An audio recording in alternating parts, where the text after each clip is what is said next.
What's the number one challenge for businesses today? Workforce development, attracting, recruiting, and retaining people. And that's why we created this podcast, designed for the frustrated CEO, the under-resourced recruiter, or the overworked manager, to give you the tools to tackle those WTF moments. It's time to open another Workforce Therapy file. Today on the Workforce Therapy Files, we'd like to welcome you back and also tell you that we have a special guest that is in the hot seat. Who? It's none other than your favorite, Jason Heflin. Yay! Yes! The crowd goes wild. So, Mr. Heflin, we have a number of questions that we'd like to just pick your brain on in this episode, in this file. I'm turning my hat around backwards for this. Uh-oh. Is that straight up out of Over the Top? Mm-hmm. Yep. Are you Lincoln Hawk? Whoa. Yes. Might have been one of my favorite movies, I'm not going to lie. He trembled a little bit. I know, and I'm ready to arm wrestle him just to see what happens. Okay. So Jason, I want to start off with, if you were a professional athlete and you had walk-in music, what would be the theme song you would choose? Dun, dun, dun. The Final Countdown. Da, da, da, da. Ba, ba, ba, ba, ba. Oh, that was a little harmony there. I like it. Final countdown. Gosh, I do feel like that's a song I haven't heard recent enough. Yeah, there was a show 20 years ago called Arrested Development. Yes. That was, it was great. And one of the characters would always come out to that song. He was a magician. And that's how he would come out and he would do a little dance. It's a great show. It's a great show. Jason Bateman, right? Yeah. Jason Bateman, yeah. In the early years. He's one of my favorites. Mm-hmm. Yeah. Okay. Now we're going to get more serious, but it's helpful to know because I feel like when I see people and I know that about them, immediately the song pops in my head. Mm-hmm. Maybe it should be the intro, Jim, to this episode. He said, you can't afford that. Yeah. Is that in public domain? We'll just have Is that to how that sing works? it. We'll just have to sing it. Copyright laws. I don't know. Okay. All right. So, Jason. Yes. What was the first moment that you realized you were wired for entrepreneurship? About 6 or 7 years into sitting in a gray cubicle in a corporate office. Really, this is not for me. Doing TPS reports. I said, yeah. You've been missing a lot of work, Jason. I'm going to do something else, and it's not going to be for someone else. I need to exercise that muscle. How long did that take you? Oh, like I said, 6 or 7 years. 6 or 7 years. 6, 7. Okay. What problem are you most obsessed with solving right now? Not being a commodity. Tell me more. So I don't want our services to be commoditized. And I think often that's the way we're approached initially is, hey, we need a website or we need ads for hiring or we want to attract talent through digital advertising, blah, blah, whatever the thing is. And they're just looking at it like a commodity. Dollar product. Service, yeah. Do you do it? We're going to ask 12 other people the same thing, and then whoever has the cheapest price is who we're going to pick. I want to build long-term partnerships. I mean, that's what I've always wanted. That's what we strive to do. And so it's really hard for me when someone enters our funnel as looking at us as a commodity. And then you have to kind of flip that and say, no, I want to go to lunch and get to know you and your team and like what we're trying to do here. And let's build a strategy around it. I don't want to just do the thing and then you're disappointed in 6 months. Yeah. I want to really dig into what the true issues are. I would imagine with the kind of work that you do, the longer term relationships create better outputs in any way. Oh, yeah. It's not like, oh, let me put together your whole employment brand because I've known you for 2 seconds. We've had clients for 12 plus years and they're the best. I love them. They're friends, they're partners.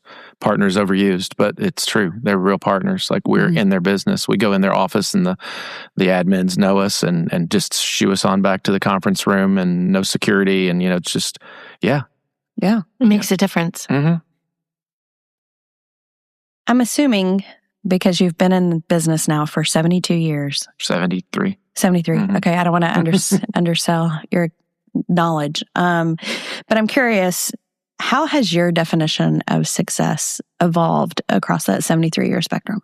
Well, in the year 1 through 50, I was really more focused on winning. So it was more toxic culture, toxic growth for the sake of growth.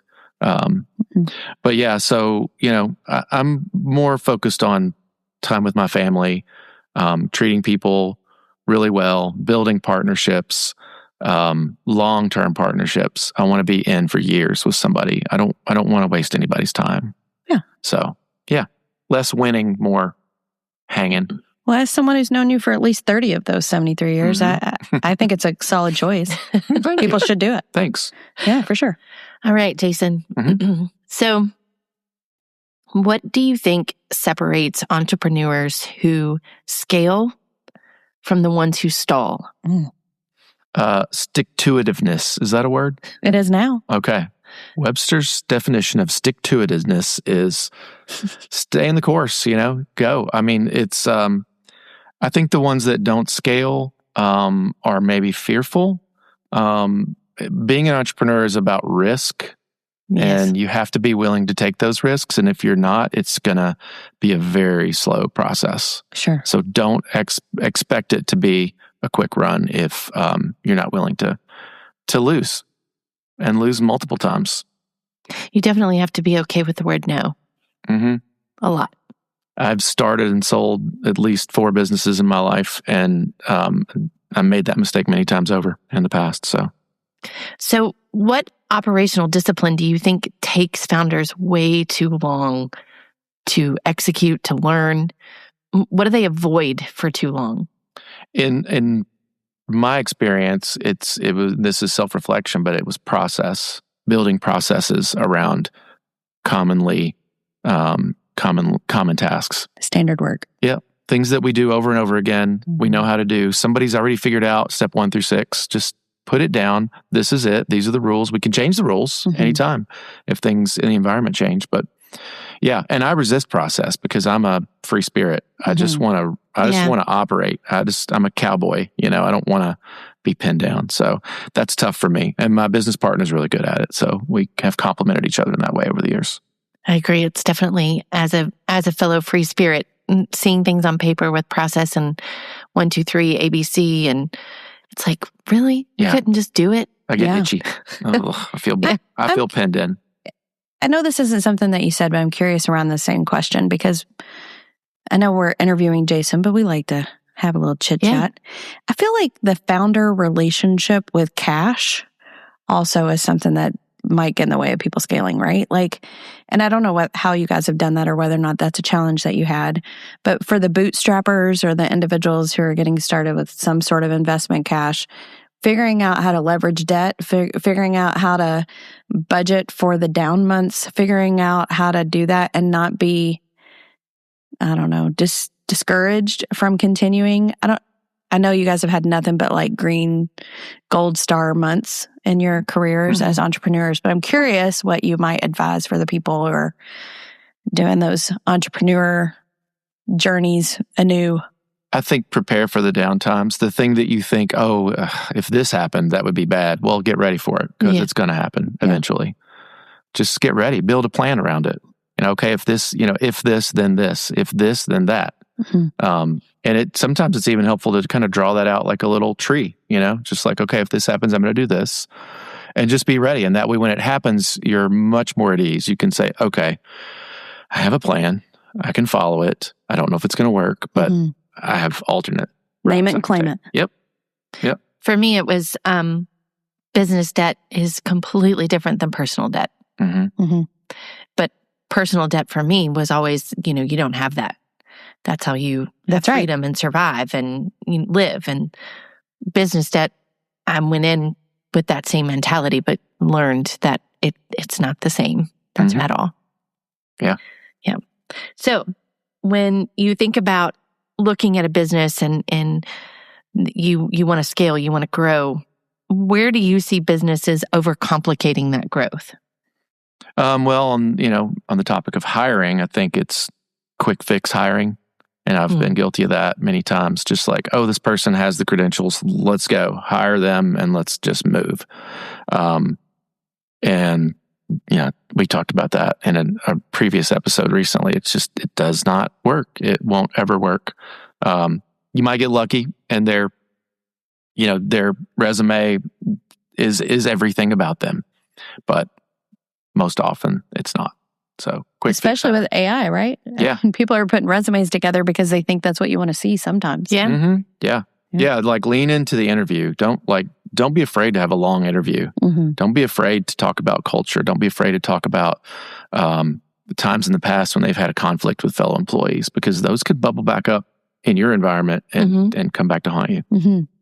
Absolutely. And it's better for them too. They don't need to be in a place that's not good for them. The human behind the paper. Mm-hmm. Yeah. So what do you think real accountability looks like in your organization at CrowdSouth? Ownership of your area of expertise. Mm-hmm. That's really what it is. And we did talk again in a recent episode about this, but letting them own it, allowing them as an entrepreneur to own their area, getting in and being helpful by guiding the work and steering the work, and kind and productive corrections are probably welcomed and should be welcomed, but not hovering over people. Mm-hmm. So I think them owning their area, and then the entrepreneur allowing them to own their area. Okay. As an entrepreneur, you have become no stranger to mitigating and navigating risks and learning how to make decisions that are right for you and your company. So I have a couple of questions as it relates to these things. What is a decision that you made that felt uncomfortable but was necessary? Yeah, I'll tie it back to a previous answer a couple questions ago. Letting people go that are not a good cultural fit. It's so hard to do, because maybe they have all the talent. Yeah. Maybe have more than the talent. And you can see them fitting in a role somewhere else, or even fitting in a role in your company, but just culturally they do not fit. And your team will let you know. Pretty quick. Yep. I agree with you on that. So, but it's still really hard, because they're a good person. You're like, gosh, they could do so much. Especially if you're doing any of the tips that we talk about around leadership and getting to know people, and you learn their family, the impact of a job loss, like those things start to hit really hard. Yeah. Oh, yeah. But your company's better for it. 100%. All right. I'm curious of the risk reward methodology you have in your own head. How do you measure and evaluate risk versus opportunity? I struggle with it personally, because I like to keep the gas pedal down all the time. So I am very comfortable with risk. And I will go a little too far with it. So, Do you have an example? Oh gosh. Yeah. Do I have examples? Yeah. I mean, like I'm, it's good for a business to be able to niche into things. Like, these are the things we're good at. But then sometimes an opportunity will come up to take on a new thing, and I start to think, we can do that. We'd be great at that, but it's a big risk to try something. You're going to probably fail a few times, and you could, especially if it's a new client or someone you're interacting with as an entrepreneur, you could really flub it up. So, think in terms of the big picture. Go back to the plan for the year or the 3-year plan or whatever it is, and say, does this really fit into what we're trying to do? And be okay not taking this work or this big chunk of money because it's this shiny object or this brand that you wanted to work with, or, ooh, that would be great in our portfolio to say I worked with this Fortune 100 company. Just be careful, evaluate it, really sit back before you just take it. And I don't know that our listeners know this about you, and so hopefully I'm not going too far. But blink twice if I say something you don't want me to say. Okay. That's my safe word. But prior to CrowdSouth and building this marketing conglomerate that you guys have gone and built. Conglomerate, I like that. That sounds big. Sure. But prior to that, you were not new to the entrepreneur journey. I mean, you started companies, and if you were to go through them, they don't all have something in common.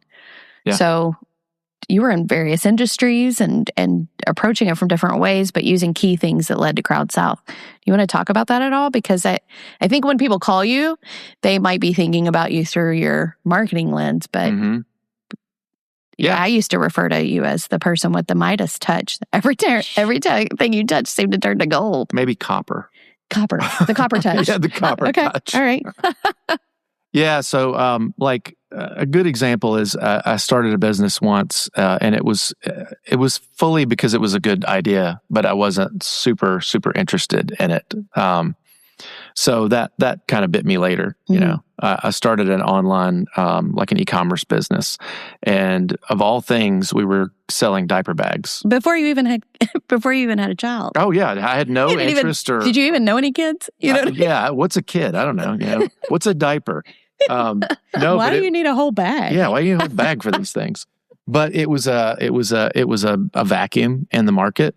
And my partner at the time and I went into it, and it did really well. It just took off, and suddenly we were selling diaper bags. And I turned a whole bedroom in my house into a warehouse. Like, we had boxes stacked to the ceiling, and my wife and I were working on weekends shipping these things out and taking them to UPS. And it was exciting until it wasn't. You know, and so we ended up selling that business to a company called Hay Needle, which owned like 50 different e-commerce businesses. Yeah. And it was just better. They had all the things they needed to really take it and run with it. And I could go do a different idea that, so I think my unique ability as an entrepreneur is knowing when to leave, knowing when to get out of the way. Right. But you've also been a travel blogger. You owned a microbrewery / restaurant. Yep. And now are in the marketing business. None of those things have automatic ties to each other. Definitely using your marketing expertise to do that. Yeah. In real estate business and bourbon and all kinds of stuff. But these were just really, I remember the bourbon most story. of them are opportunities. They're like, I see an opportunity. And so I can't stop myself sometimes. So I do think it's important, because entrepreneurs have that same gene where they see an opportunity, whether it's a good fit or not, and they just chase it. And so be cautious of that. Make sure you don't have to be, it doesn't have to be something you're just in love with, but at least have some sort of passion for it and know where it's going to go. Don't just start it because it's a good idea and then not know what you're going to do with it later. Yeah. Have an exit plan, or have a plan where you're going to step to the side and let somebody else take this thing over, somebody that's better suited, like Hay Needle was. Yeah. So, Jason, when you think about your life as an entrepreneur and knowing that you've been with Crowd South for, what is it now, 12, 13 years? Yep. Wow. What does entrepreneurship cost you? Yeah. So I think it's cost me time. Time and money are exchange. Right. So there for many years, the brewery you mentioned, I owned the brewery at the same time I owned Crowd South. And I would go in the morning, and I would work all day at Crowd South, and I would drive immediately over to the brewery, and I would work till 1 a.m. And I did that for like 2.5 years. Oh, which means the MVP is also Jason's wife. Yeah. Shout out. And during that time had a baby. Oh my gosh. And so it was just rough. She is the and MVP. I realized I was exchanging too much the money for the time, or the growth for the time, because there wasn't a lot of money then. It was just, okay, we're just growing this thing. So yeah, time, so that's really more what I'm trying to get back to focusing on. I'm going to start exchanging it the other way, and I'll make less, and I'll do less, and I'll be less successful, in terms of the typical definition of success. But I'm going to have more time, and it's probably an age thing too. I hit 50 this year, so it's like, happy birthday. Yeah, so it's like, okay, well, I'm kind of waking up to, okay, it's time to slow down. Success redefined. Yep. And just my son's getting older, and it's time's a ticking, as they say. So, what would you tell your younger entrepreneurial self? Slow down. Think about these decisions. Don't jump into everything that looks good. That's not always, like I said earlier, I just chased everything that was like an opportunity. And I think that's fine when you're young and single, or you don't have a lot of obligations. But as those obligations increase and compound, you got to take a step back and say, again, back to where I said, like, let other people do it, empower them, like start empowering people and start getting yourself out of the way, because you, especially as you age, you can't keep up with everything. You can't keep up with all the technology and the trends. So let somebody else help you there. So last question before we close our file. What is it about Crowd South that's different than all of your competitors? I can say, and I don't know, I mean, there are 1,000 agencies across the country, marketing agencies, so I'm sure there are plenty that are like us, but I can say that we have developed a culture. One thing we've done right is we have a culture where people care. People care about the clients. They care about the results. Sometimes a client will come in and they just want a brand project. We want to be seen more, or we want our employee brand just to be out there. And we're very results driven. So I think it's a superpower. But it also gets in the way because we'll drive the client. We'll be like, hey, we need to be doing better. And these are the things we need, and this is what we're going to do next. And sometimes they're like, slow down. We just got our heads around doing something basic, and we're like, yeah, but we see so much. Back to the entrepreneurial kind of spirit, and like, go, let's do this. I think we're really good at results driven work, and we like to set smart goals early, and have numbers behind everything, and like that's what we're going to target every time. We're going to drive toward that. So I'm very proud of the people that have gathered around us to do that. They all care too, and it hurts them when we don't do well. And I think a lot of companies don't admit when they don't do well. Right. But we like to say, hey, look, that didn't work. But we've got 4 new ideas to try. Sure. So come back to the table with that. That's what I'm proud of. Awesome. Yeah. Well, thanks for coming on the show and letting us bend your ear and twist your arm on all the questions. It's good to have you. Yeah. Yeah. Thank you. I'd love to come back sometime. We'd love to have you. Maybe next file. Okay. All right, Jim. Close that file. Thanks for listening to the Workforce Therapy Files. We hope you learned something new, and we're thankful for the time that you spent with us today. If there's a topic you'd like us to discuss, reach out to us. Our contact information's listed in the show notes. Until next time, keep your head up.